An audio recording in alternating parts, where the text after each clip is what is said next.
أعوذ بالله من الشيطان الرجيم. بسم الله الرحمن الرحيم.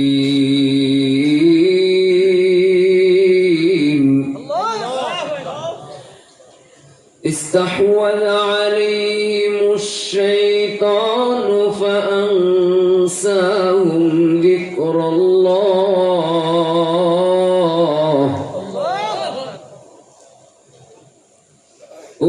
أولئك حزب الشيطان.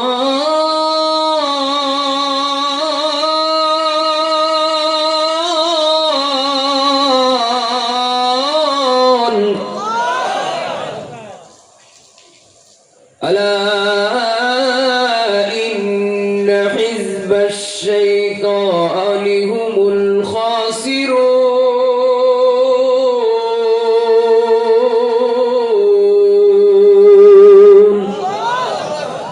মুসলমান ভাইরা আমার, পর্দার আড়ালের সম্মানিত মা বোনেরা, মথুরাপুর হোসেনাবাদ ফজলুল উলুম বহুমুখী মাদ্রাসার আয়োজনে আজকের এই বাৎসরিক ওয়াজ মাহফিল ও হালকায়ে জিকির, জিন্দা মানুষ হিসাবে আজকে আমরা যারা এখানে বসে আছি, আমাদের আপনজন কতজনে এই এলাকার বিভিন্ন গোরস্থানে লাশ হয়ে শুয়ে আছে। গত বছর আরো যত বছরের মাহফিলে এই মাহফিলের শ্রোতা হিসাবে যে সকল শ্রোতারা উপস্থিত ছিল, আজকে তারা যেমন এই মাহফিলে অনেকেই তারা কবরে চলে গেছে, উপস্থিত হতে পারে নাই। আবার আগামী বছরেও যদি এখানে একটা মাহফিল হয়, চাইলেও আগামী বছরের সেই মাহফিলে আমরা অনেকেই থাকতে পারবো না, কারণ সেদিন আমাদের অনেকের ঠিকানা হয়ে যেতে পারে 3.5 হাত কবর। 3.5 হাত মাটির ঘর, কারো আপন কারো পর, কারো হবে ফুলেরই বাগান, কারো বা হবে জাহান্নাম। 3.5 হাত মাটির ঘর, কারো আপন কারো পর, কারো হবে ফুলেরই বাগান, কারো বা হবে জাহান্নাম। আমল নামা সেদিন তোমার হবে ঘরের বাতি, আমল নামা সেদিন তোমার হবে ঘরের বাতি। ওই কবরে যেতে হবে, থাকবে না কেউ সাথী। কাফন আমার আপন, কবর আমার ঘাটি। ওই কবরে যেতে হবে, থাকবে না কেউ সাথী। ওই কবরে যেতে হবে, থাকবে না কেউ সাথী। ঠিক কিনা? মুসলমান ভাইরা আমার, আল্লাহ তাআলা যখন প্রথমবারের মতোই মানুষ বানাইতে চাইছিলেন, মানুষ বানানোর বিরোধিতা কি হচ্ছিল? ফেরেশতা। তাদের উদ্দেশ্য ছিল সৎ, তারা তাদের মতামত ব্যক্ত করেছিল। আল্লাহ বলেছিলেন, ইন্নী আ'লামু মা লা তা'লামুন। কিন্তু আরো একটা লোক, আরো একটা আল্লাহর সৃষ্টি আছে যার নাম ছিল আযাজিল। সে হলো ফেরেশতাদের সর্দার, কিন্তু নিজে ফেরেশতাদের অংশ না। নিজে রইসুল মালাইকা তার উপাধি, অর্থাৎ ফেরেশতাদের সর্দার, কিন্তু নিজে জিন্নাতের অংশ। জিন হয়ে ফেরেশতার সর্দার হলো কেমনে? ইলমের কারণে। সুবহানাল্লাহ। ইলমের কারণে, আমলের কারণে আল্লাহ তার মাকাম বাড়িয়ে দিয়েছেন, তো ফেরেশতার সর্দার বানিয়ে দিয়েছে। বাংলায় একটা কথা আছে, কিয়ের পাতে কি ভাত সয় না? হ্যাঁ, কুকুরের পাতে ঘি ভাত সয় না। কেউ যতটুকু পাওয়ার উপযুক্ত, তার থেকে বেশি দিলে ঝামেলা আছে। যে যার প্রাপ্য ওইটাই দেওয়া উচিত। ও বেশিটা পেয়ে গেলে ও অতীত ভুলে যায়, অহংকার শুরু করে দেয়। কথা বলেন ঠিক কি? ইবলিস আযাজিল তখন ফেরেশতাদের সরদার। আল্লাহ তাআলা মানুষ বানানোর পরে রাইসুল মালায়েকা ইবলিসকে বললেন উসজুদু লি আদম, আদমকে সিজদা করো। ইবলিস তখন বলে আবা ওয়াস্তাকবার। ইবলিস তখন অস্বীকার করলো এবং অহংকার করলো। এই মথুরাপুর হোসেনাবাদ এলাকার মানুষের কাছে জানতে চায়, মানুষের জন্য অহংকার করা গুনার কাজ না সওয়াবের কাজ? মানুষের জন্য অর্থাৎ মানুষ এবং জিন উভয় জাতির জন্য অহংকার করাটা হলো গুনার কাজ। কারণ ওয়ালাহুল কিবরিয়াউ ফিস সামাওয়াতি ওয়াল আরদ, আসমান জমিনের অহংকারের চাদরের মালিক একমাত্র কে? ইন্নাল্লাহা লা ইউহিব্বু কুল্লা মুখতালিন ফখুর।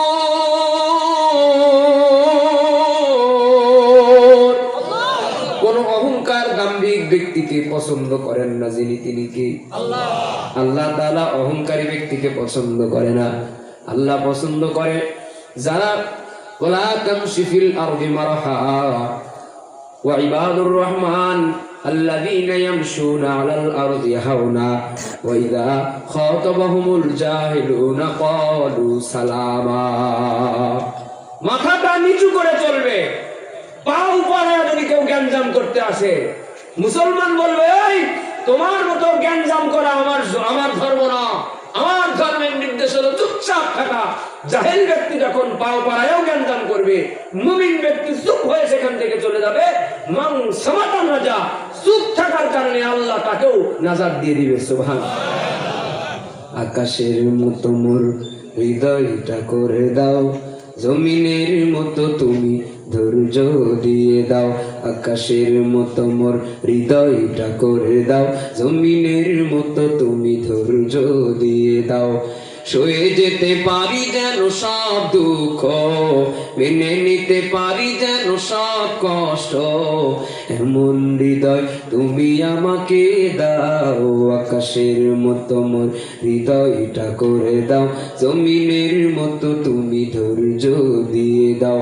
আকাশের মতো মোর হৃদয়টা করে দাও, জমিনের মতো তুমি ধৈর্য দিয়ে দাও। তুমি যদি চাও গো কষ্ট দিতে, হাসি মুখে পারি যেন সব মেনে নিতে। তুমি যদি চাও গো কষ্ট দিতে, হাসি মুখে পারি যেন সব মেনে নিতে।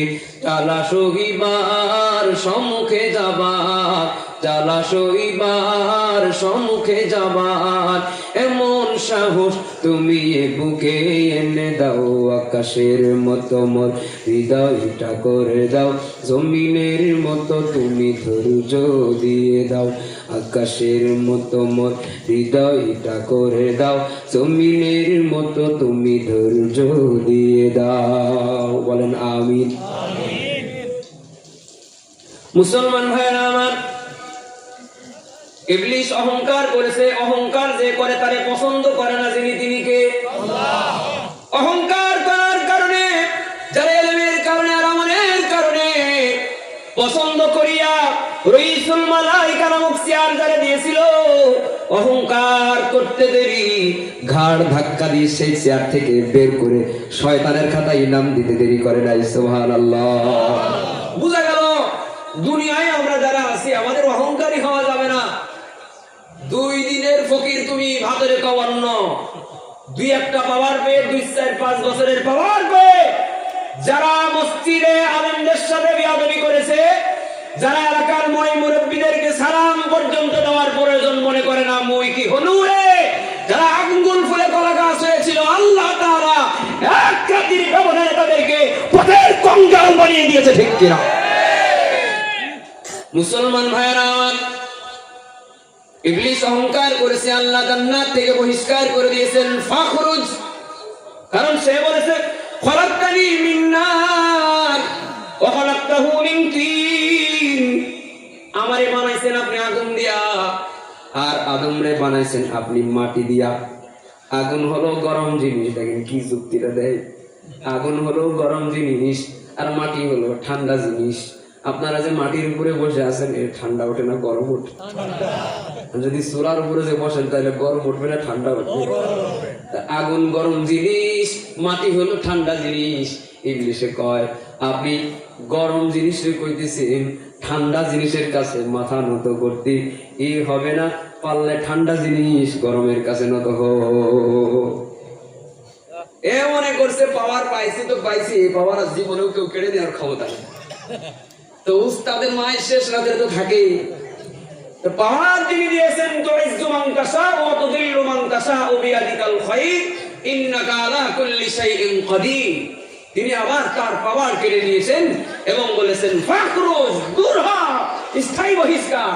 রাজনৈতিক দলের নেতা টকশোতে উল্টো পাল্টা বক্তব্য দিয়েছে, জনগণের জনরোষের কারণে আপাতত ঘরে ডেকে নিয়ে যাও, কয় জনগণের আয় ওয়াশ করার জন্য তোরে আপাতত অব্যাহতি দেব, তোর টেনশনের কিছু কারণ নেই। সাংবাদিকে প্রশ্ন করে, আপনার নেতা এরকম দেশ বিরোধী বক্তব্য দিল, কয় গত রাতে ওরা বহিষ্কার করছি, 2 মাস পরে আবার ও দেখা যায় দলের পক্ষ থেকে সাংবাদিক সম্মেলনে বক্তব্য দেয়, কয় হলো কি, কয় যে ভুলের কারণে তারা অব্যাহতি দিয়েছিলাম ও তওবা করেছে, আমরা মাফ করে দিছি। দুনিয়ার অব্যাহতিতে রিটার্ন আসার সুযোগ আছে।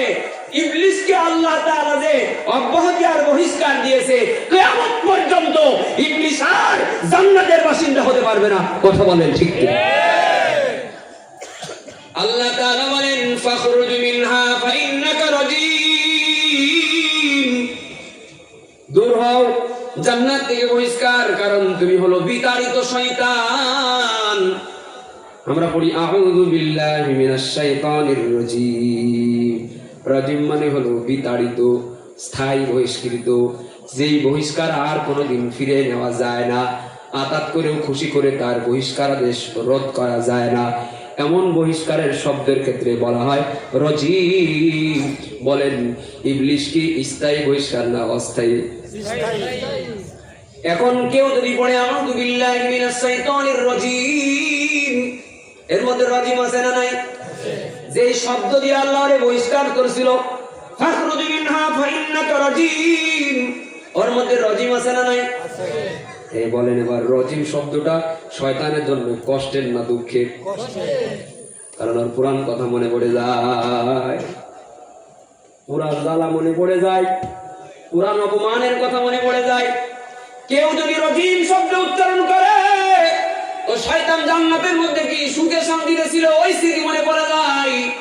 কেউ যদি রাজিম শব্দ বলে, তাহলে শয়তানের কাছে ওই যে স্মৃতি, হাজার হাজার অগণিত ফেরেশতার সামনে ঘাড় ধাক্কা দিয়ে অপমান করে করে আল্লাহ জান্নাত থেকে বহিষ্কার করে দিয়েছিল, ওই অপমানের স্মৃতি ওর মনে পড়ে যায়। কেউ যদি রাজিম বলে তাহলে শয়তান কষ্ট পায়, যেখানে রাজিম হয় সেখানে শয়তান নাই।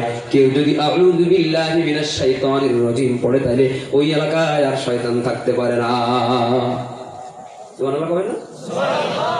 কেউ যদি বলে আউযু বিল্লাহি মিনাশ শাইতানির রাজিম, বলেন আউযু বিল্লাহি মিনাশ শাইতানির রাজিম, বিতাড়িত শয়তান থেকে আল্লাহর কাছে পানাহ চাইতেছি, বহিষ্কৃত শয়তানের কাছ থেকে আল্লাহর কাছে পানাহ চাইতেছি। ছোট্ট একটা আমল শেখানোর জন্য আপাতত নিয়ত করছি, কইব মানে এটা তদবিরও বলতে পারেন, কোনো টাকা নেব না, বিনা পয়সা শিখাই দেবো। কে কে শিখতে চান হাত? না রে তাকবীর। বোঝা গেল কিছু লোক এতটুকু হাত উঁচু করছিল, ওনাদের মনে হয় শিখতে মনে টাকা চাইলে ঠিকই শিখতো। মাশাআল্লাহ। এই যে ছোট ছোট বাচ্চারা মাদ্রাসায় আসে, স্কুলে যায়, সকালবেলা কুকুরে ডিস্টার্ব করে কিনা? কুকুরের ভয়ে ওর বাপ মা নির্দিষ্ট ডেঞ্জার জায়গা পর্যন্ত তারা আগায় দেয়, যে এই জায়গায় কুকুরগুলো বসে থাকে, নির্দিষ্ট কিছু মাস আছে, ওই সময় ঝামেলাটা আরো বেশি। এই যে বাচ্চারা কুকুরের সামনে দিয়ে যেতে পারে না, বলেন তো আমার মতো, আমার তো অল্প কয়টা দাড়ি পাকছে, এরা আরো বেশি দাড়ি পাকা লোক যদি কেউ ওই রাস্তা দিয়ে হেঁটে যায়, কুকুরে কি ওনার কিছু কয়? কুকুরে বলে সব বাচ্চাদেরকে, বুড়া মানুষ দেখলে কিছু কয় না, বড় মানুষ দেখলে বেশি কিছু কয় না, বাচ্চা মানুষ দেখলে কুকুরে আক্রমণ করে। আরে কুকুরে আবার এত কিছু বুঝে কেমনে? এটা একটা পশু। কথা কর, মশা কি বসার সময় কোনটা বড় মানুষ আমার থাবা দিতে পারবে আর কোনটা কোলের শেষে কি বুঝে? একটা পশু। একটা পশুতে কোনটা বুড়া মানুষ এইটা বুঝে আর কোনটা ছোট মানুষ এইটা বুঝে না। কারণ হলো ওর কাছে বুড়া ছোট সব সমান হওয়ার কথা ছিল, কুকুরে বুঝে না। কুকুররে বোঝানো হয় কুকুর যখন মানুষের উপরে আক্রমণ করে, কুকুর আক্রমণ করে না, কুকুরের উপরে শয়তান ভর করে, মূলত শয়তান মানুষকে আক্রমণ করে। কারণ শয়তান কখনোই চায় না একটা মানুষ দিনদার থাকুক। একটা মানুষ দিনদার তো দূরের কথা, সাধারণ একটা মানুষ, একটা শিশু জিন্দা অবস্থায় সুস্থ অবস্থায় বাঁচুক, এটা চায় না একজনে। সেটাকে বললেন না যে সবাই হলো শয়তান। এই জন্য ছোট্ট বাচ্চাদেরকে উপরে আক্রমণ করে। এখন আমল শিখাই দিচ্ছি, আমলটা হলো আউযু বিল্লাহি মিনাশ শাইতানির রাজিম। বাচ্চাকে শিখাই দেন, প্র্যাকটিস করাই দেন, শুনেন যে সুন্দর মতো পড়তে পারে কি। এরা বলে দেবেন আমরা তো সাথে থাকি, যখন থাকলাম না হঠাৎ এটা তো গোপন অস্ত্র তোমার কাছে দিয়ে রাখলাম। যেখানে কুকুরে অ্যাটাক করবে জোরে জোরে কইবা আউযু বিল্লাহি মিনাশ শাইতানির রাজিম, পড়তেই থাকবা পড়তেই থাকবা। আল্লাহর এই নামের বরকতে, এই দুআর বরকতে অবশ্যই অবশ্যই কুকুরের উপর থেকে শয়তান দূর হয়ে যাবে। কুকুর গোলামের মতো মাথা নিচু করে সেখান থেকে চলে যাবে। আল্লাহু আকবার। কি কথাটা বিশ্বাস হলো না?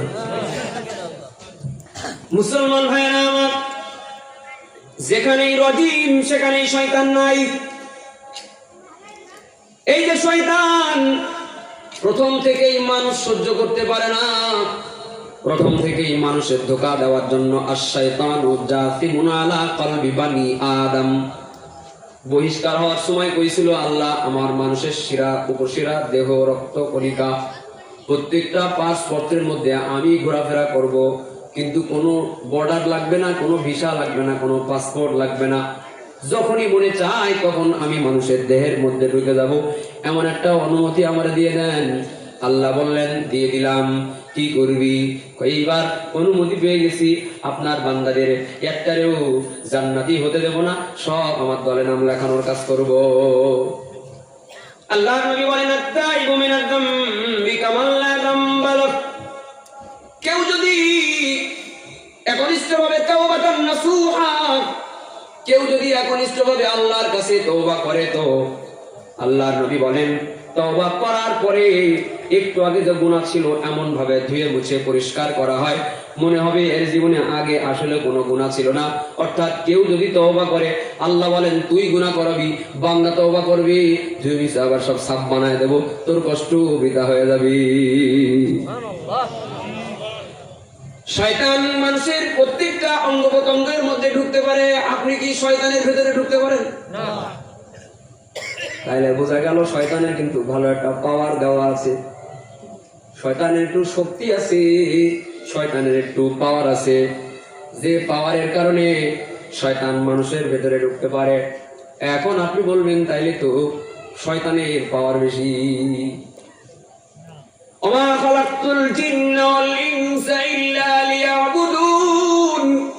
মানুষ এই কথা কও, মানুষ এবং জিন জাতিকে আল্লাহ তাআলা যেমন ইবাদতের জন্য নির্ধারণ করেছেন, কিন্তু এই দুইটা জাতিকে আল্লাহ তাআলা আশরাফুল মাখলুকাতের খেতাব দেন নাই।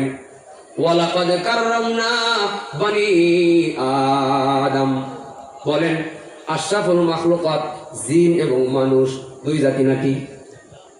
এরা প্রবলেম করতেছেন আপনারা অনেকে, ওয়াজ বুঝে শুনেন। জিন কি আশরাফুল মাখলুকাতের অংশ? হ্যাঁ, কোন জাতি? মানুষ। সবাই বলেন মানুষ, আরো জোরে বলেন মানুষ। আপনারা দুই হাত উঁচা করেন। অনেকের ঘুম আসতেছে, আমি দেখে বলছি চোখের মধ্যে ঘুম দেখা যায়। আপনারা দেন, বলেন সুবহানাল্লাহ, আলহামদুলিল্লাহ, ওয়ালা ইলাহা ইল্লাল্লাহু আল্লাহু আকবার, লা হাওলা ওয়ালা কুওয়াতা ইল্লা বিল্লাহ। হাত নামান, মনোযোগ দিয়ে শুনেন। কষ্ট হচ্ছে আপনাদের? আমি কি এখনই শেষ করে দিব? তাহলে একটু মনোযোগ দিয়ে শুনেন। আপনাদের ঘুম দেখলে তো আমি তো জিমে পড়ে যাবো এখন। আমার কেমন জিনিস মুসলমান ভাইয়েরা আমার, আল্লাহ তাআলা মানুষকে আশরাফুল মাখলুকাত বানাইছেন, তার মানে মানুষের পাওয়ার বেশি, মানুষের শক্তি বেশি। কিন্তু বাস্তবে আমরা প্রমাণ পাইলাম যে শয়তানের একটু পাওয়ার বেশি মনে হইতেছে, যেহেতু সব জায়গায় ঢুকি, আমরা তো পারি না। আমরা শয়তানকে দেখতে পারি না, শুইতে পারি না, কিন্তু শয়তান আমাদের ক্ষতি করে ফেলে। অস্ত্র নিয়ে বসে থাকতাম, যদি শয়তান এটা দেখা যাইতো যে গুলি করে ফায়ার করে মেরে ফেলবো, তোর শহীদ হয়ে যাবো, তারপর শয়তান তুই আমার নামাজ পড়তে দিস না, আমার বেয়াদব বানাই দিস। কিন্তু শয়তান তো দেখা যায় না, কি করা যায়? শয়তান হলো দুই ধরনের, একটা হলো দেখা যায় আর একটা হলো দেখা যায় না। একটা শয়তান দেখাও যায়, ছোঁয়াও যায়, ধরাই যায়, তার আওয়াজও শোনা যায়, তার সাথে কোলাকুলিও করা যায়, তার সাথে মুসাফাও করা যায়, খাতিরও করা যায়, একসাথে চাও খাওয়া যায়। আর একটা শয়তান দেখা যায় না, ছোঁয়া যায় না, কথাও শোনা যায় না, শুধু অনুভব করা যায়, দূর থেকে ধোকা দেয়। দুটো শয়তান, মিনাল জিন্নাতি ওয়ান নাস, একটা হলো মানুষ শয়তান আর একটা হলো জিন শয়তান। আমাদের দেশের মধ্যে পরিবর্তিত এই বাংলাদেশে, 24 পরবর্তী নতুন এই বাংলাদেশে এখনো ভার্সিটির মধ্যে নিজের ব্যক্তিগত স্বাধীনতার নামে আল্লাহর কোরআনের আয়াতের অনুষ্ঠান করেছিল। হাই হাই, আমরা ফ্রান্স আর ব্রিটেনের কথা বলছি না তো, আমরা পরিবর্তিত বাংলাদেশের কথা বলছি, যেখানে বহুত কমিশন হয়েছে, বহুত পরিবর্তন হয়েছে, কিন্তু একটা ব্লাসফেমি আইন আজ পর্যন্ত কেউ করে দেখাইতে পারে নাই। আগামীতে এমন একটা সরকার আমাদের বাংলাদেশবাসীকে গঠন করতে হবে, তার আগে ব্লাসফেমি আইন করবে। যেই দিন আল্লাহ রাসূল কোরআনের বিরুদ্ধে একটা কথা বলবে, ওই দিনই তাকে ফাঁসির কাস্তে ঝোলাতে হবে। দুর্নীতির রোজা কড়াই বসে জাহির করে জ্ঞান, দুর্নীতির রোজা কড়াই বসে জাহির করে জ্ঞান, কলম দিয়ে কামাই টাকা আবার ধরে সাধুর ভান। ওরা শিক্ষিত শয়তান, ওরা শিক্ষিত শয়তান, ওরা শিক্ষিত শয়তান, ওরা শিক্ষিত শয়তান। কথা কি ঠিক? এক লাইন আমার সাথে গাওয়া লাগবে, পারা যাবে? ঘুম ভাঙান, বলেন ওরা শিক্ষিত শয়তান, ওরা এবার তার একটু জোর হবে, ওরা শিক্ষিত শয়তান। হ্যাঁ, ওরা হলো জাতির লাগি মহামারীর মতন, ফাইলে কলম ঠেকায়া চালায় ওরা নির্যাতন। ওরা হলো দেশের লাগি মহামারীর মতন, ফাইলে কলম ঠেকায়া চালায় ওরা নির্যাতন। ঘুষের টাকায় ওদের ভুড়ি, ঘুষের টাকায় ওদের ভুড়ি করে যে টান টান। ওরা শিক্ষিত শয়তান, ওরা শিক্ষিত শয়তান, ওরা শিক্ষিত শয়তান, ওরা শিক্ষিত শয়তান। শিক্ষাঙ্গনের দিকে ভাইরে দেখো না চোখ মেলিয়া, ছাত্ররা সব বই ছাড়িয়া আছি শুধু প্রেম লইয়া। শিক্ষাঙ্গনের দিকে ভাইরে দেখো না চোখ মেলিয়া, ছাত্রীরা সব বই ছাড়িয়া আছি শুধু প্রেম লইয়া। অস্ত্র সে তো সঙ্গের সাথী, অস্ত্র সে তো সঙ্গের সাথী হইতে মাস্তান। ওরা শিক্ষিত শয়তান, ওরা শিক্ষিত শয়তান, ওরা শিক্ষিত শয়তান, ওরা শিক্ষিত শয়তান। তোমার আওয়াজ দেবেন না? না রাগ হয়েছেন আপনারা? না অসুবিধা হচ্ছে কোনো? মার আবার চাওয়া লাগতেছে চাচা, চাওয়া ছাড়াই যদি দেন তাহলে গজল আমার আকাশ সারাকে বলছে যে একটু গজল, গজলে গজলে বয়ানো, তাই গজল শুনে যদি কিছু না দেয়, আমি তো এটা চাইতেছি না। মার আবার দিয়ে দিবেন, বুঝবো যে না ঠিক আছে চলবে, কি চলবে নাকি? মুসলমান ভাইয়েরা আমার, শয়তানের শক্তি বেশি নাকি মানুষের শক্তি বেশি, এইটার প্রশ্নে আমি ছিলাম। আল্লাহর নবী বলেন ফাকিহুন ওয়াহিদুন, ফাকিহুন ওয়াহিদুন মুতাওয়াররিআন আশাদ্দু আলা শাইতান মিন আলফি আবিদ, ফাজলুল আলিমি আলাল আবিদি কাফজলি আলা আদনাকুম। 1000 গায়রে আলেম অর্থাৎ আলেম না কিন্তু ইবাদত গুজার এমন 1000 ব্যক্তির যদি এক জায়গায় দাঁড় করানো হয়, আর এক জায়গায় যদি এই ফজলুল উলুম বহুমুখী মাদ্রাসার পক্ষ থেকে একটা আলেম হওয়া ছাত্রকে আর এক জায়গায় রেখে তারপরে মাঝখানে শয়তানকে ডেকে বলা হয় 1000 ব্যক্তি তোমার কাছে, 1000 ব্যক্তিকে পথভ্রষ্ট করতে তোমার কষ্ট বেশি নাকি এই একজন আলেমকে পথভ্রষ্ট করতে তোমার কষ্ট বেশি? তো শয়তানের অকপটের জবাব হয়ে যাবে 1000 ব্যক্তির চোখে ধুলা দিয়ে মুহূর্তেই আমি তাদেরকে পথভ্রষ্ট করে ফেলবো। কিন্তু এই কোরআনওয়ালা মানুষটারই পথভ্রষ্ট করতে গিয়ে 1000 ব্যক্তির থেকেও বেশি কষ্ট আমার হবে। এক আলেম ঘরের থেকে বের হয়েছে, মসজিদে যাবে, মসজিদ তো এটা না, মসজিদে যাবে নামাজ আদায় করার জন্য। ফেরেশতার মতো ভাব সামনে একজন তার সামনে এসে দাঁড়াইছে, বিশাল সাদা পাগড়ি, সাদা জুব্বা, সাদা টুপি, সাদা দাড়ি, সাদা ভুরু, সব সাদা, এরকম একটা ভাব সামনে এর সামনে দাঁড়ায় বলে, আমি হলাম আল্লাহর ফেরেশতা, তোমার কাছে আসছি। তুমি এত বড় বুজুর্গ যে তোমার আমল করতে করতে করতে করতে তোমার তবকা এত উপরে চলে গিয়েছে, আল্লাহ খুব তোমারে কামেল হিসাবে গ্রহণ করে নিয়েছে, তুমি কবুল হয়ে গেছো। এখন তোমার সহযোগিতার জন্য আল্লাহ আমি ফেরেশতারে পাঠিয়ে দিয়েছি। তুমি নামাজ পড়তে যাবা, তোমার কদম, তুমি নামাজ পড়তে হেঁটে হেঁটে মসজিদে যাবা, এই যে তোমার পায়ে কষ্ট, এতটুকু কষ্ট আল্লাহর সহ্য হইতেছে না, এই জন্য আল্লাহ ফেরেশতা পাঠাইছে, তুমি আমার কান্দে ফেরে বসো, আমি তোমার কান্দে করে নিয়ে যাবো, তোমার আর কষ্ট হবে না। এই ফেরেশতা রূপী এসে আলেমের সাথে এই কথা বলে। আলেম তখন কি বলে, লা হাওলা ওয়ালা কুওয়াতা ইল্লা বিল্লাহ। থু, শুধু ইল্লা বিল্লাহকে বসে নাই তো, থু মেরে দিছে আর কি। তো এই ফেরেশতা ভাবসাবের লোকটা কয় যে, কি হইলো, আমি আসলাম আপনার সাথে একটা সুন্দর উপকার করতে, আর আপনি আমার লা হাওলা করলেন, থু দিলেন, ঘটনা কি? আলেম তখন বলে, তুই তো ফেরেশতা না, তুই হলি ফেরেশতাদের সর্দার ছিলি, এখন বহিষ্কৃত, এখন হলো টাটকা শয়তান। কই যে কেমনে আমি শয়তান? আলেম তখন বলে, আল্লাহর নবী হাদিস শরীফের মধ্যে বলেন, কোন একজন, ভালো করে শুনেন, কোন একজন মুসল্লি বাড়ি থেকে যদি মসজিদে হেঁটে হেঁটে নামাজ আদায় করার জন্য যায়, প্রতি কদমে কদমে একটা করে সওয়াব হয়, একটা করে গুনাহ মাফ হয়, একটা করে মর্যাদা বাড়ায় দেওয়া হয়। এরা শয়তানের কোনোভাবেই সহ্য হয় না। একজন মানুষ নামাজ পড়বে, যার বাড়ি যত দূরে তার তত হাঁটার কদমে কদমে কি মাফ হবে? বলে গুনাহ মাফ হবে, তার মর্যাদা আল্লাহ বাড়ায় দিবি। সেই চাকরির পেনশন, চাকরির প্রমোশনের জন্য কত বসের কাছে দিয়ে বস্তা বস্তা টাকা ভাবনা দিয়ে বলে, আমার একটু প্রমোশন দেন, আমার একটু প্রমোশন দেন, আমার একটু প্রমোশনের দরকার, অমুক নেতা অমুক অফিসার কত কিছু ধরে, কিন্তু একটা প্রমোশন হয় না। আল্লাহ তাআলা, আল্লাহর নবী বলেন, মসজিদে নামাজের উদ্দেশ্যে যাবে তো কদমে কদমে আখিরাতের পাওয়ারে তার প্রমোশন দিয়ে দেওয়া হবে। আলেম বলে, আমার কোন কায়দায় তুমি ধোঁকা দিতে না পেরে এখন আমার নামাজের সওয়াবটুকু কেড়ে দেওয়ার জন্য তোমার কান্দে বসাবা, যাতে আমার কদমে কদমে সওয়াব আর মাকাম না বাড়ে। লা হাওলা ওয়ালা কুওয়াতা ইল্লা বিল্লাহ। এবার শয়তান বলে, আলেম রে, তুমি তোমার ইলমের কারণে আজকে বেঁচে গেলে। তা আলেম আবার বলে, লা হাওলা ওয়ালা কুওয়াতা ইল্লা বিল্লাহ। শয়তানকে আবার কি দোষ করলাম? একবার তো দিলেন ওইটা, আবার কি দোষ করলাম?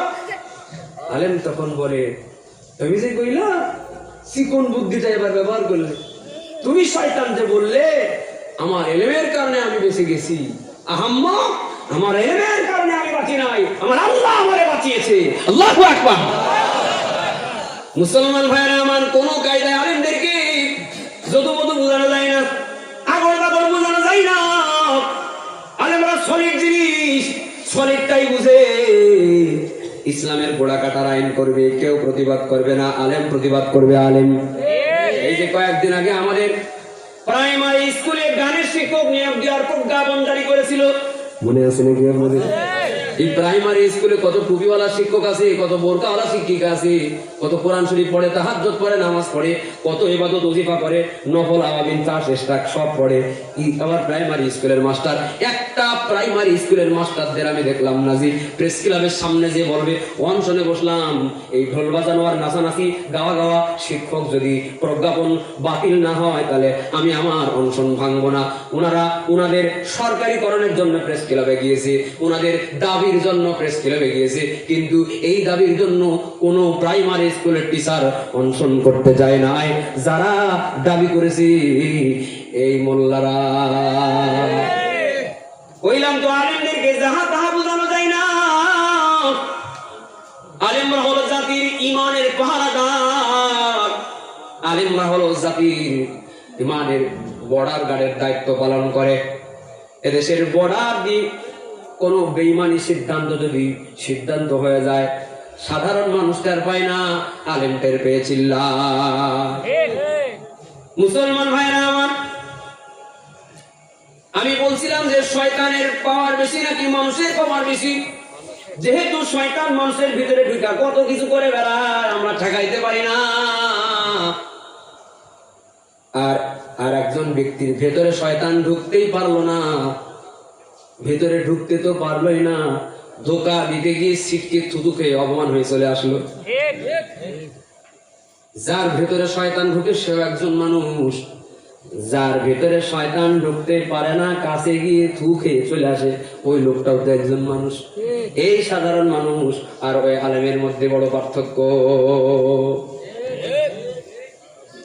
আল্লাহর নবী আল্লাহর নবীর প্রিয় একজন সাহাবী খলিফাতুল মুসলিমিন হযরত ওমর ফারুক রাদিয়াল্লাহু আনহু, তাকে দেখে শয়তান প্রচন্ড ভয় পাইতো।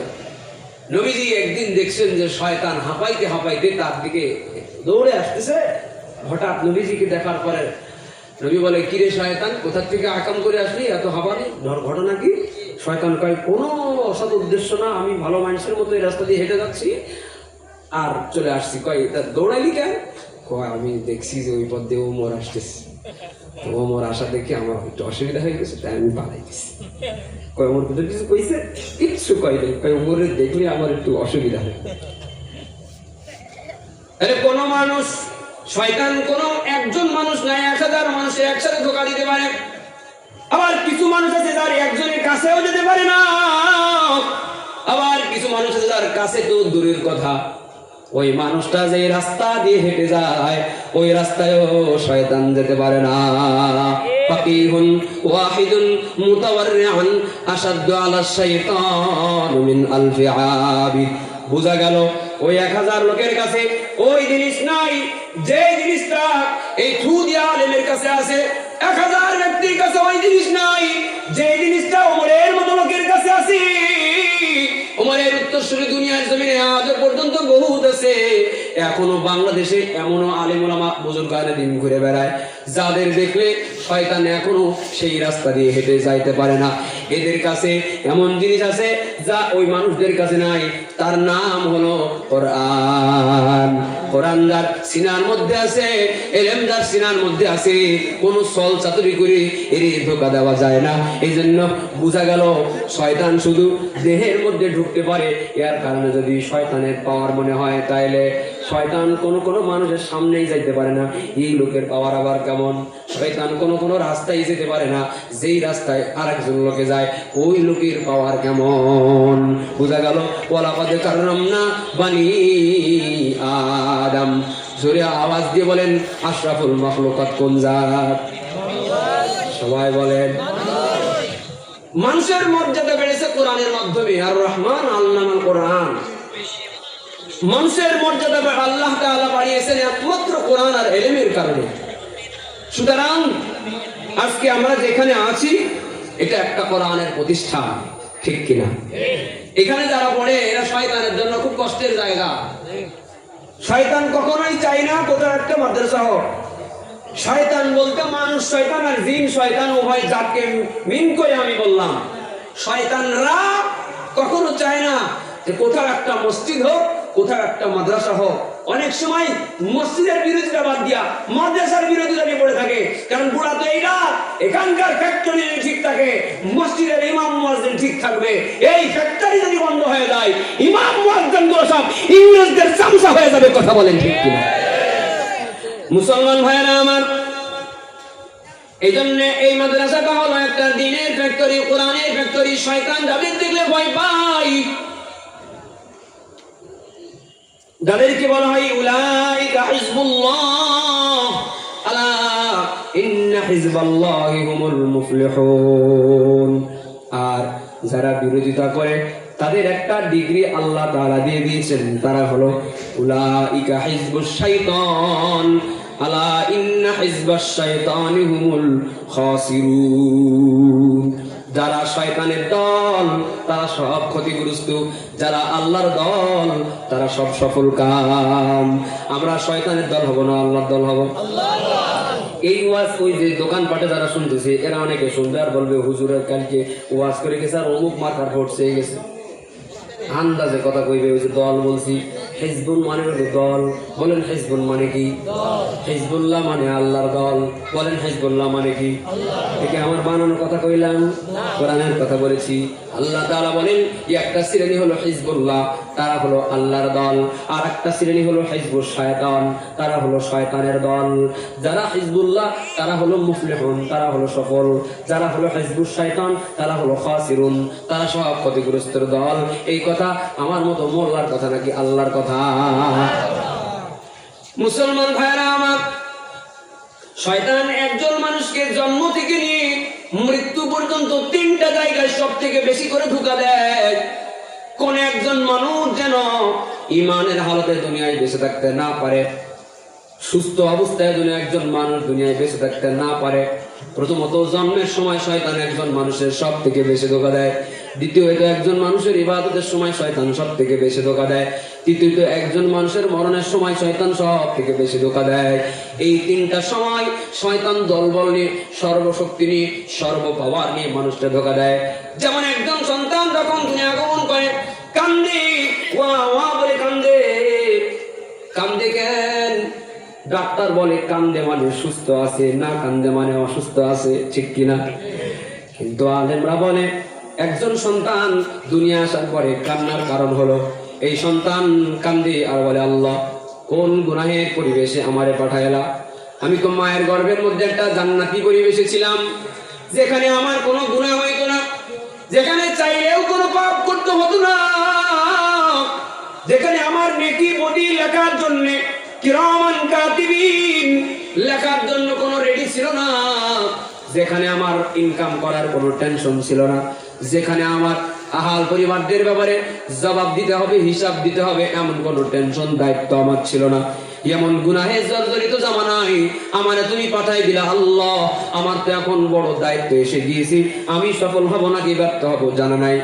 এই সময় ওর কানের কাছে কেউ যদি একটু আযান দিয়ে দেয়, কেউ যদি একটু ইকামত দিয়ে দেয়, ফেরেশতারা ডাক দিয়ে এই শিশুটারে বলে, শিশুরে কান্দিস না রে, ওই দেখ তোর দাদা, তোর নানা, তোর বড় চাচা, তোর বাবা, তোর পরিবারের অমুক ব্যক্তি তোর কানের গোড়ায় আশহাদু আল্লাহ ইলাহা ইল্লাল্লাহ আশহাদু আন্না মুহাম্মাদার রাসূলুল্লাহ ওই যে আযান ইকামত দিয়ে দিল।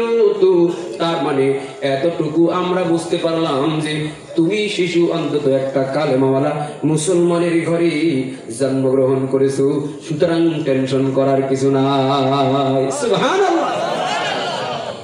হাসপাতালে অসুস্থ, সিজার করবে, বাচ্চা মরবে না বাঁচবে, মা মরবে না বাঁচবে, এই টেনশনে এদেশের অধিকাংশ বাচ্চাদের কানে আযান ইকামত দেওয়া হয় না, কানে আযান ইকামত দেওয়া হয় না।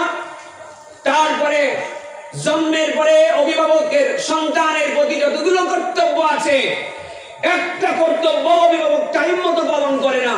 7 দিনের মধ্যে তাকে আকিকা দেওয়ার চেষ্টা করো, ভালো অর্থওয়ালা একটা নাম রাখো, সন্তানের 7 বছর বয়স হলে নামাজের তাকিদ দাও, 10 বছর পার হয়ে মায়ের শুরু করো, নামাজ না পড়লে আল্লাহর নাম শিখাও, একটা কর্মকাণ্ডও করে না।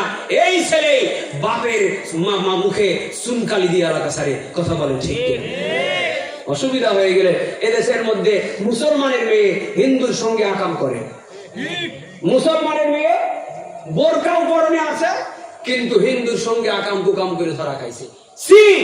আমাদের মনে হয় এর বাপ দাদারা যারা মরে গেছে এদের আগে পরবর্তী বংশের জন্য একটা দোয়া পর্যন্ত করে যায় নাই, যার কিন্তু কর্মস্বরূপ ওই বর বংশের মধ্যে ইমানদারের বংশে ইমানদার মেয়ে একটা হিন্দু ইস্কনের দালালের সঙ্গে দৈহিক মেলামেশা করে আমাদের জাতিকে ওরা কলঙ্কিত করেছে। কথা বলেন ঠিক কি?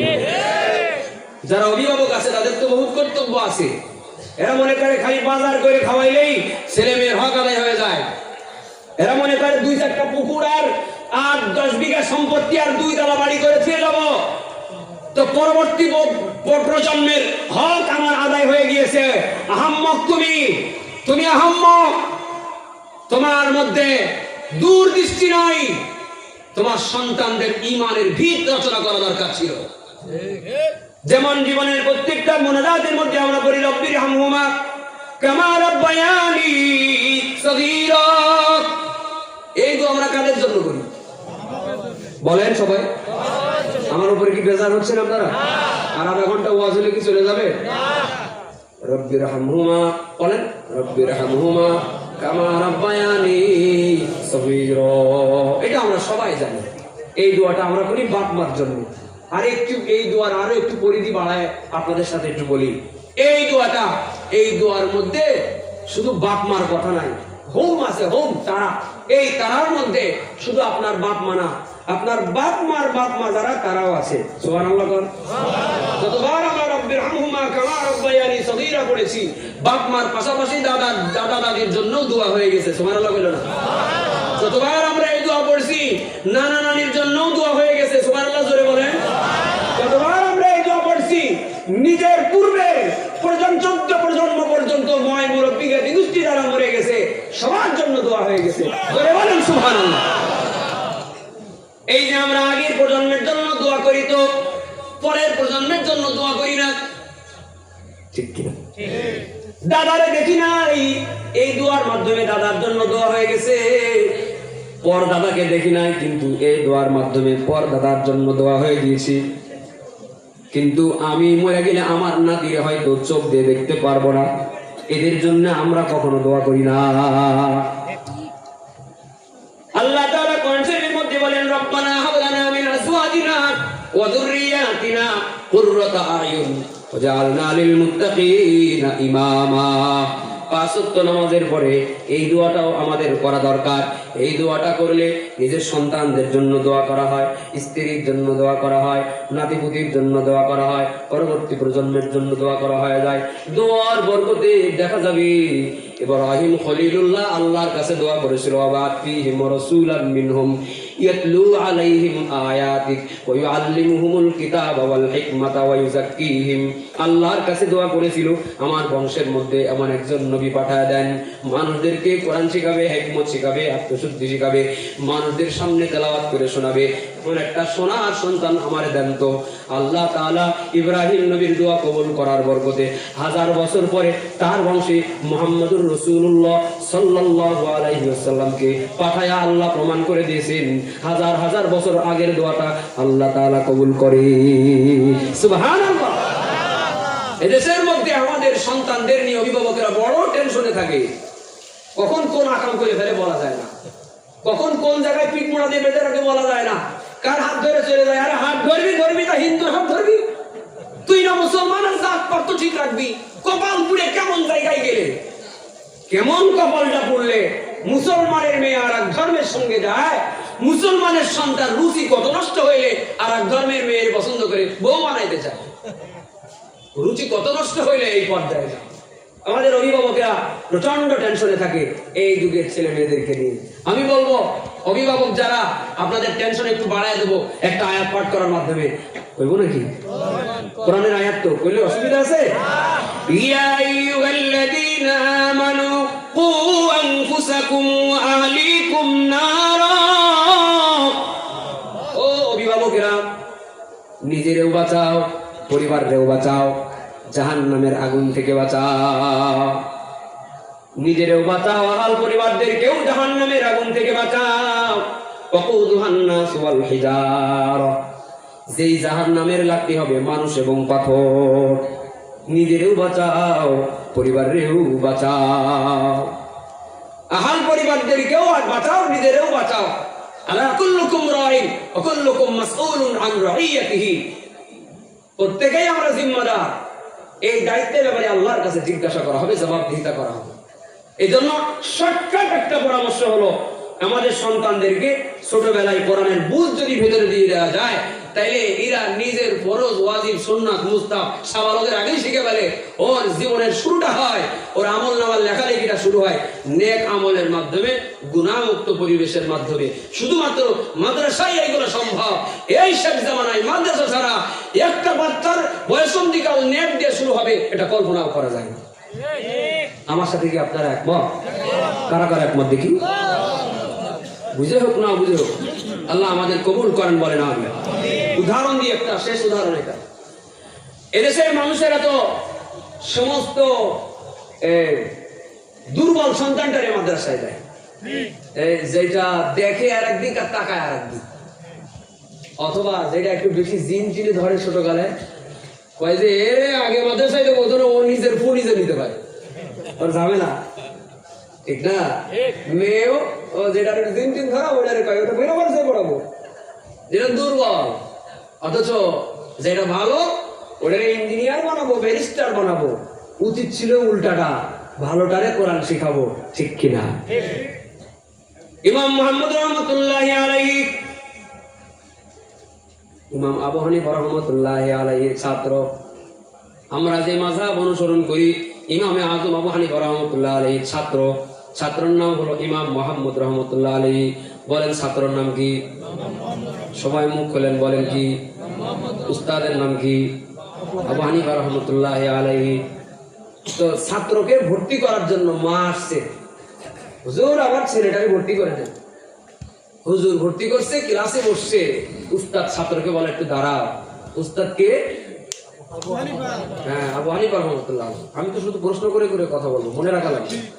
আবু হানিফা রহমতুল্লাহ আলাইহি ছাত্র ইমাম মুহাম্মদকে বলে, বাবা তুমি কি কোরআন শরীফ হিফজ করছো? কয় না, আজকে এখানে হিফজ করলো কয়জন?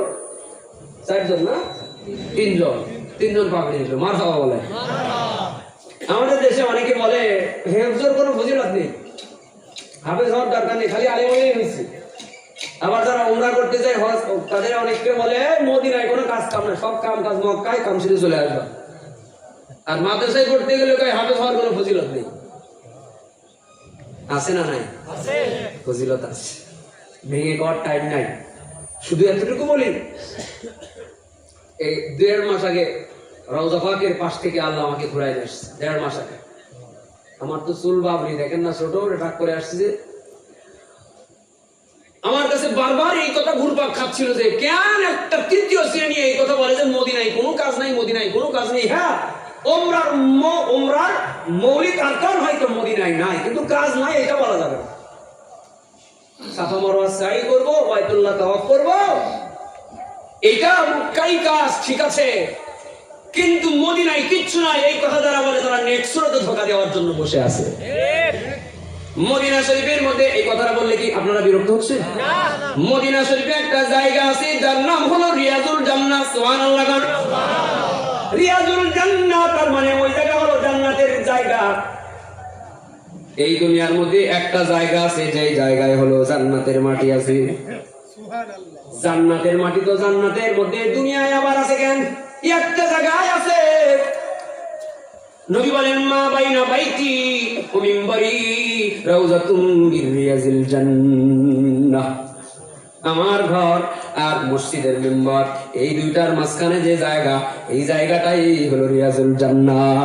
অর্থাৎ মসজিদের মিম্বার মাঝখানে ইমাম সাহেব যে জায়গা মেহরাবে নামাজ আদায় করে, এর বাম পাশে আবার নবীর ঘর, এই মাঝখানের জায়গাটা হলো রিয়াজুল জান্নাহ।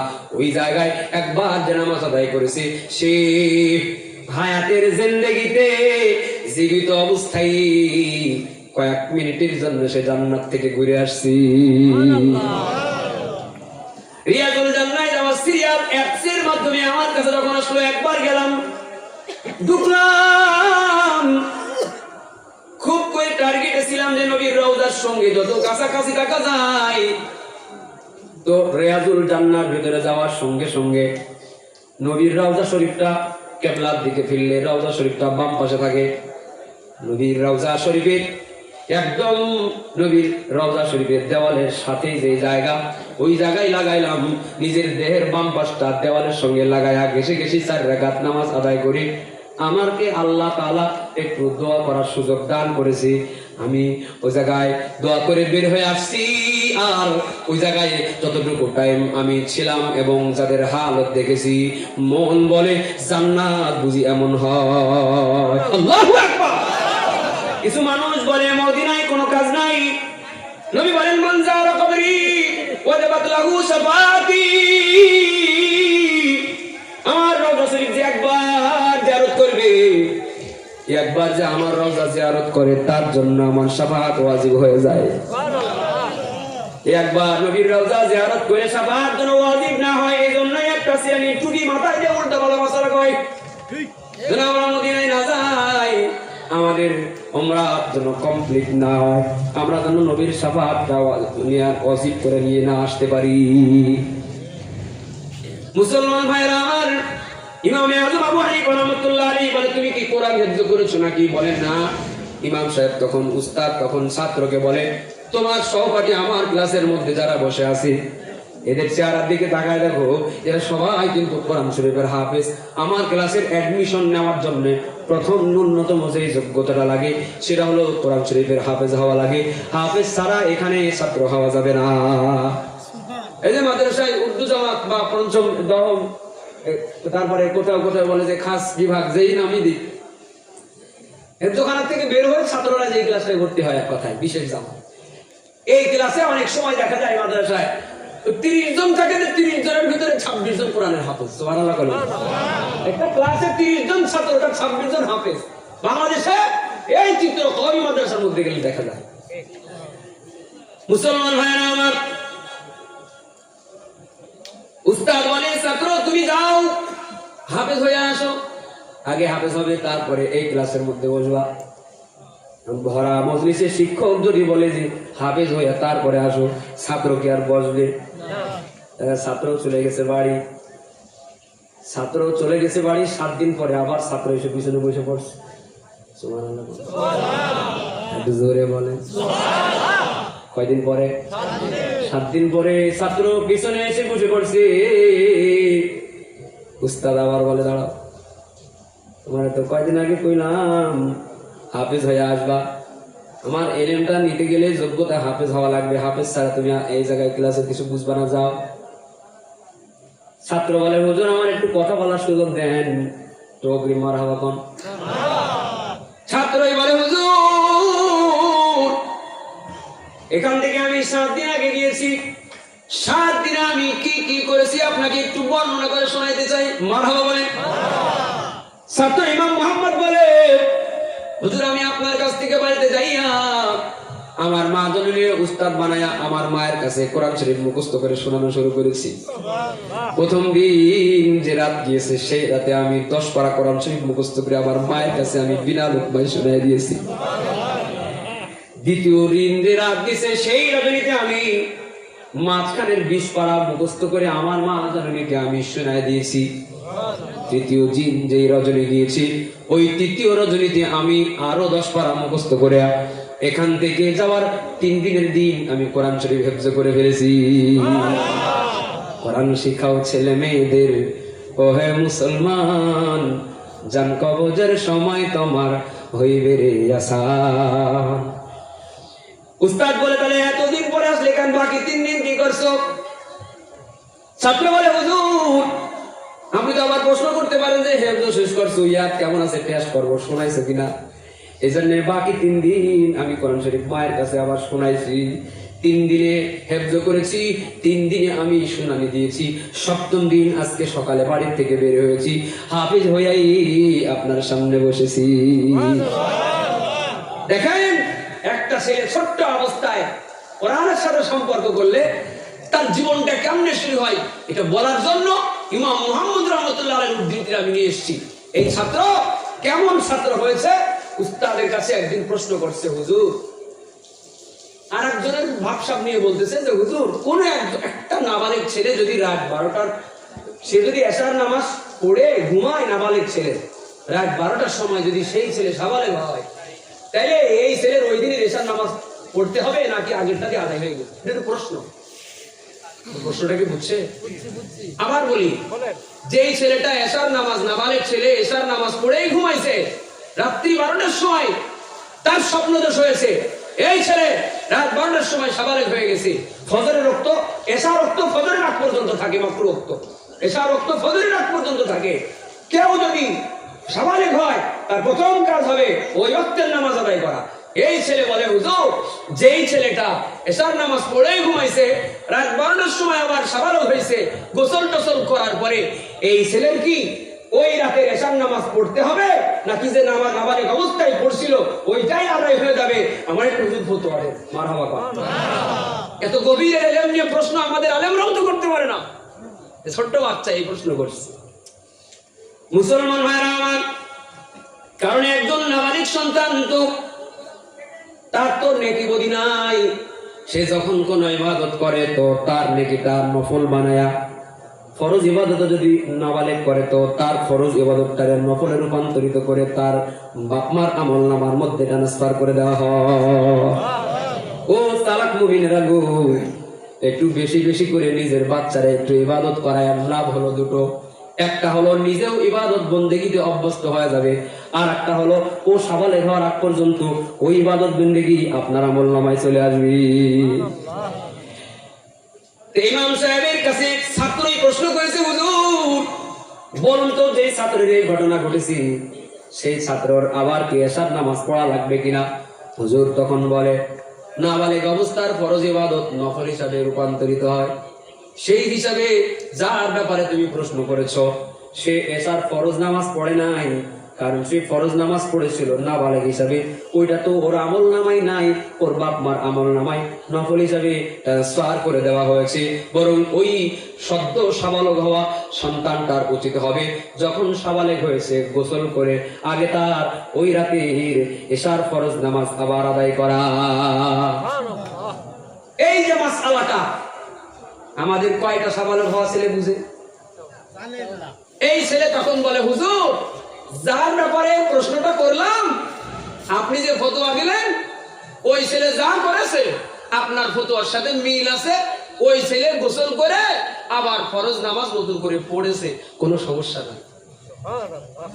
আসলে ছেলেটা হলো উনি নিজে, নিজের একটা গোপন মাসালা উস্তাদের সামনে বলতে একটু লজ্জা, এই জন্য আর একজনের স্টাইলে কইছে। আসলে নিজেই সেই ছেলে যে কিনা তার রাত 12টার সময় সাবালেগ হওয়ার পরে ওই রাতে গোসল করে আবার ফরজ নামাজ আদায় করতে পারে। মাদ্রাসার মাধ্যমে কোরআন শিখানোর মাধ্যমে একটা নাবালেগ ছেলেও এই গোসল ফরজ মাসালাটা পর্যন্ত জেনে যায়। কথা বলেন ঠিক কিনা? এদেশের ছেলেরা ফরজ গোসল যে ফরজ এটা যে কি জিনিস এটা বুঝেই সাবালক হওয়ার 5 বছর পরে। কথাটা বুঝাইতে পারলাম? গোসল যে একটা ফরজ বিষয় এটা বুঝাই তো 5 বছর আগে, 5 বছর পরে। এই 5 বছরের ওর নামাজ রোজার কি অবস্থা, এই 5 বছরের ওর ইবাদত বন্দেগীর কি অবস্থা। কানা কানা চোখে দেখে না, কানা মানে চামড়া চোখের কানা না, ওর দিলে কোনো চোখ নাই তো, কারণ ওর বাপ মাই তো ওরে কোরআন শেখাই নাই, তো বাপ মাই তো মসজিদ চিনাই নাই, গজু গোসলের ফরজ শেখাই নাই, যে কারণে সন্তান সাবালক হয় টের পায় না কি হইতেছে। পুরুষ মাদ্রাসা মহিলা মাদ্রাসার ওসিলায় এ যুগের ছেলেরা এ যুগের মেয়েরা সাবালিক হওয়ার আগের থেকেই তারা পাক নাপাকের মাসআলা জানে। এদের আমল বয়সন্ধিকালের শুরু থেকেই ইবাদত দিয়ে শুরু হয়, এটা মাদ্রাসার মাধ্যমে সম্ভব। কথা বলেন ঠিক কিনা? কোরআন শিখাও ছেলে মেয়েদের, ও হে মুসলমান জান কবজের সময় তোমার হইবে রে আসান। একটি ছেলে হাফেজ হলে পড়বে কোরআন মরণ কালে, একটি ছেলে আলেম হলে পড়বে কোরআন মরণ কালে, নেকি বদি সবই রে তোর হইবে রে আসান। কোরআন শিখাও ছেলে মেয়েদের, ও হে মুসলমান জান কবজের সময় তোমার হইবে রে আসান, জান কবজের সময় তোমার হইবে রে আসান। কথা কি ঠিক? মুসলমান ভাইরা আমার, কয়েক মিনিটের ভিতরে আমি পয়েন্টটা ফিনিশিং এর দিকে চলে যাব, শেষ পর্যায়ে এসেছি। শয়তান 3 বার একটা মানুষই বড় বড় ধোঁকা দেয়। প্রথমটা হলো জন্মের সময়, দ্বিতীয়টা হলো ইবাদতের সময়, তৃতীয়টা হলো মরণের সময়। এই মরণের কথাটা কয়েকটা মিনিটে বলে আমি মোনাজাতের দিকে যাব। আপনারা কি চলে যাবেন? শেষ ভালো যার, সব ভালো যার, তো বাপ মার জন্য মোনাজাত করে যাব। কারা কারা মোনাজাত করে যাবো দেখি তো ইনশাআল্লাহ। আল্লাহ আমাদের তৌফিক দান করে। একজন মানুষের যখন মরণের সময় হয়ে যায় তখন শয়তান তার সামনে তার মরে যাওয়া আপন জনের চেহারা নিয়ে, সুরত নিয়ে তার সামনে এসে দাঁড়ায় যায়, ধোঁকা দেওয়ার জন্য আসে। কারোর সামনে তার মরে যাওয়া মায়ের সুরত নিয়ে শয়তান এসে বলে, আমি তোর মা, তোর 10 বছর আগে মরে গেছি, আমি তোর মা তোর মরণের আগে তোর কাছে এসেছি, তোরে আমি ইস্তেকবাল জানার জন্য এসেছি, আর একটু হুঁশিয়ার করে দিতে আসছি রে সন্তান, খবরদার তুই মুসলমান হয়ে মরবি না। কারণ আমি তোর আগে মরে দেখছি যে মুসলমান হয়ে মরলে কত কষ্ট, যারাই মুসলমান হয়ে মরছে ওদের কবরের মধ্যে কষ্ট, তুই নাস্তিক হয়ে মর। আসলে সৃষ্টিকর্তা বলতে কেউ নাই। বলেন এটা মা নাকি শয়তান? সবাই বলেন লাইকা হিজবুশ শয়তান, এ হলো শয়তান। আর শয়তান লিল ইনসানি আদুউম মুবিন, শয়তান হলো আমাদের প্রকাশ্য শত্রু। শয়তানের এই ওয়াসওয়াসায় যদি কাজ না হয় তাহলে শয়তান কিছুক্ষণ পরে তার বাপের সুরত নিয়ে এসে বলে তুই খ্রিস্টান হয়ে মর, কিছুক্ষণ পরে বন্ধুর সুরত নিয়ে এসে বলে তুই হিন্দু হয়ে মর। একটা একটা করে বেশ নিয়ে শয়তান একজন মনুষ্য ব্যক্তির বেঈমান করে মানানোর জন্য একটা একটা করে অস্ত্র ব্যবহার করে। ফখরুদ্দিন রাজি রহমতুল্লাহ আলাইহি তাফসীর কাবিল লিখেছেন 30 খণ্ডের। ওনার মরণের সময় শয়তান তার কাছে এসে বলে আল্লাহ একজন না, আল্লাহ দুইজন মিলে দুনিয়া চালাচ্ছে, তুমি এটা মেনে নাও তাহলে তোমার ভালো হবে।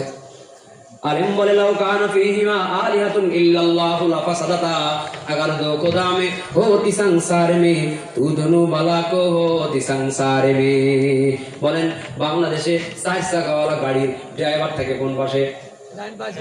আর সৌদি আরবে থাকে কোন পাশে? বাম পাশে। এদেশের মধ্যে ডান পাশে, ওদেশের মধ্যে বাম পাশে। কেউ যদি সৌদি আরব থেকে ঘুরে আসে আর মনে করে যে সৌদি আরব আর বাংলাদেশের ভালোবাসা দিয়ে একটা গাড়ি বানাবো, তো ডান পাশ দুই পাশে 2 জন ড্রাইভার বসায় দেবো। বলেন এই গাড়ি রাস্তা দিয়ে চলবে না, 2 পাশে চলে যাবে? এই যদি হয় অবস্থা, তাইলে খোদা যদি 2 জন হইতো, এক গ্রুপ আর এক গ্রুপ, 2 গ্রুপ এক দলে, এ নমিনেশন পাইছি, আর এক গ্রুপ টায়ার চালায়া বাড়ি ঘর সারখার করে দেয়। এই যদি হয় অবস্থা, খোদাও যদি 2 জন হইতো, তাইলে এই খোদা ওই খোদারে এই আসমান ছেড়ে বেড়ে দিত, ওই খোদা ওই খোদার আক্রমণ থেকে বাঁচার জন্য এই বাংলাদেশের জমিটারে ঢাল বানাইতো। খোদা খোদা মারামারি জনগণের কাম সারা। ঠিক কিনা বলে? এই জন্য আসলে খোদা কয়জন? জোরে বলেন। ফখরুদ্দিন রাজি বলে কোনো যুক্তি তর্ক লাগবে না, যুক্তি তর্ক লাগবে না, তুই চলে যা, আমার আল্লাহ যুক্তি তর্ক ছাড়াই এক। সুবহানাল্লাহ। মুহাদ্দিসিনে কেরাম বলেন আল্লাহর নবী হাদিস শরীফের মধ্যে বলছেন কোন একজন মুসলিম ব্যক্তি যার মরণের সময় হয়েছে, এই অবস্থায় একটা আমল আছে যে আমল করলে শয়তান তার কাছে ধোঁকা দিতে আসতে পারে না, সে আমলটা শিখায় আমি মোনাজাতে যেতে চাই। আপনারা কি মনে করেন আমলটাকে শেখার দরকার আছে? আল্লাহু আকবার। বাড়ির মধ্যে কোন মনুষ্য ব্যক্তি যখন মরণাপন্ন হয়ে যায় তখন তার মাথার গোড়ায় বসে বসে সূরাতুল ইয়াসিন তেলাওয়াত করা শুরু করে দিবি। সূরা ইয়াসিনের তেলাওয়াত কোন মনুষ্য ব্যক্তির পাশে যখন হয়, শয়তান ধোঁকা দেওয়ার জন্য আয়োজন করে আসে, এসেই দেখে তার আগে তেলাওয়াতকারী জায়গা দখল করে বসে আছে। তেলাওয়াত কখন বন্ধ হবে এই অপেক্ষায় শয়তান আশেপাশে ঘোরাফেরা করে। যত দূর তেলাওয়াতের আওয়াজ যায় তত দূর শয়তান ঢুকতে পারে না। শয়তান অপেক্ষা করতে করতে নিরাশ হয়ে ফিরে চলে যায়। সূরা ইয়াসিনের তেলাওয়াতের বরকতে আপনজনের আল্লাহ তাআলা ঈমানি হালতে কালেমাওয়ালা একটা জান্নাতি হাসতে হাসতে মরণের ব্যবস্থা করে দেয়। যখন তুমি এসেছিলে ভাবে কেঁদেছিলে তুমি, হেসেছিলে সবে, এমন জীবন তুমি করো হয় গঠন। মরণে হাসিবে তুমি, কাঁদিবে ভুবন, মরণে হাসিবে তুমি, কাঁদিবে ভুবন।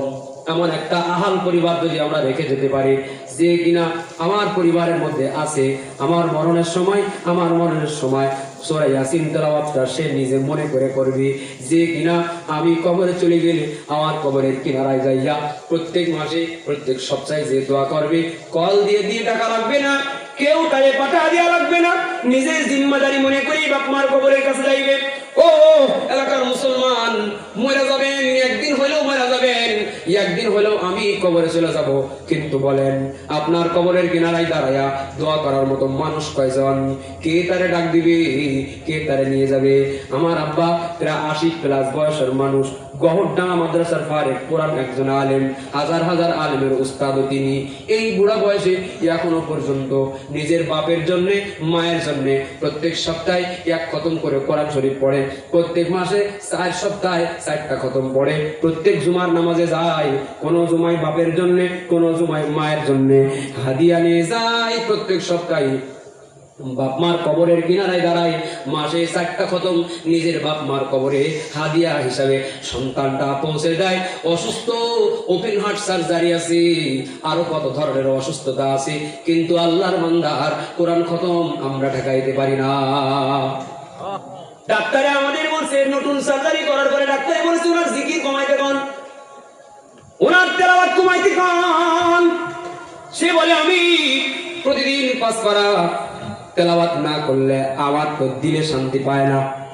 ডাক্তারের কথা অমান্য করি, কোরআন পড়া একটা সন্তান বাপ মার জন্য আমল করে করে দোয়া করবে, এমন সন্তান মাদ্রাসাগুলো ভরে তুলে রে মুসলমান। আল্লাহ তাআলা আমাদের সবার বংশের মধ্যে, পরিবারের মধ্যে একটা কোরআনওয়ালা ছেলে মেয়ে আল্লাহ তাআলা ব্যবস্থা করে দিই। সকলে বলেন আমিন। এই যে মাদ্রাসাটা, এখানেও আজকে 3 জন ছেলে কোরআন হেফজ করেছে। কত ছাত্রদের এখান থেকে পুরস্কার দেওয়া হলো, পুরস্কৃত করা হলো। আসল পুরস্কার তো আখেরাতে হবে, ঠিক কিনা বলে? যে ছেলেগুলো হাফেজ হইছে, ওয়াশফাহু ফি আসরাতিন মিন আহলি বাইতিহি কুল্লুহুম ক্বাদ ওয়াজাবাত লাহুন নার।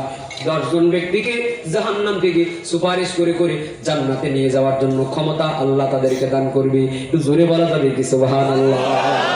দুনিয়ায় তো নেতার পাওয়ার, মানুষের পাওয়ার, আর আখিরাতে হাফেজের পাওয়ার।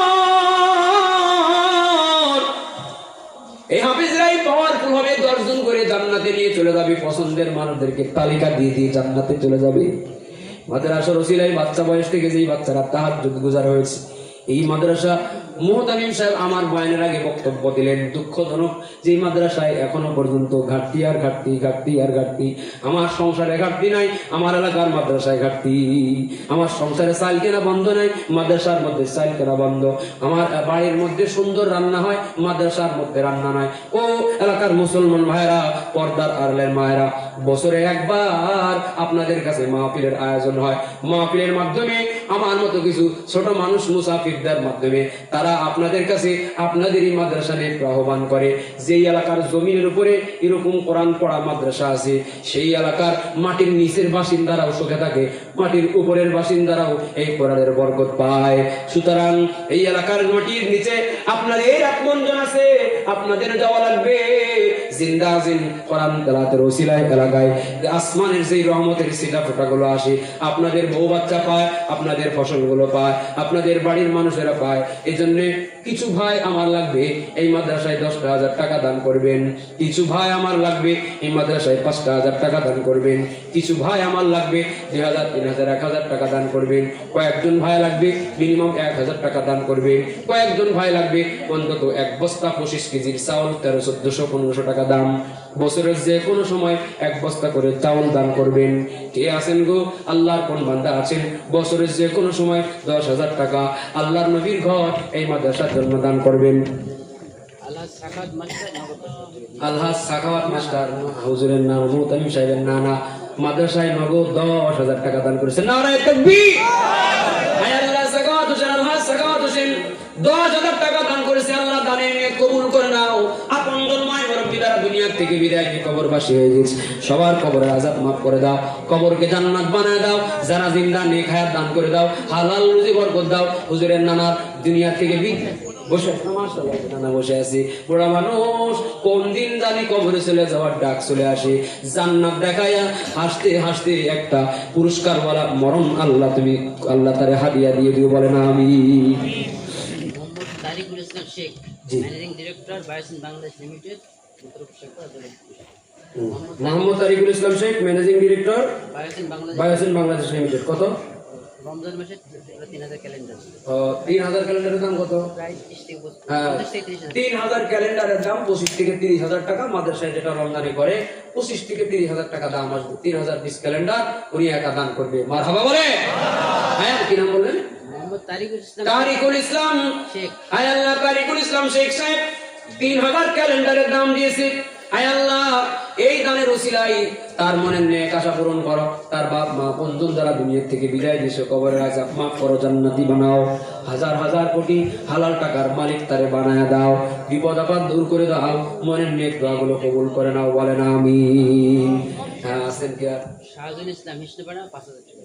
কি শাহাদুল ইসলাম হিসনপাড়া না পাড়ায় হিসনাপাড়া 5,000 টাকা নারায়ে তাকবীর। আল্লাহ দান কবুল করো, দানের নিয়ে কবুল করো, দানের খবর শোনার মদিনা পৌঁছায় দাও, আপনজনের কবরের আযাব মাফ করে দাও, জিন্দা যারা নেক হায়াত দান করে দাও, হালাল রুজিতে বরকত দান করে দাও, বিদায়ের সময় ইমানে হালাতের বিদায় করো, বলো না আমিন। আচ্ছা এখান থেকে একটু বলেন আপনারা, মাশাআল্লাহ বলেন বলেন। আর এখানে কি ইসলাম হ্যাঁ ইসলাম মুসলমান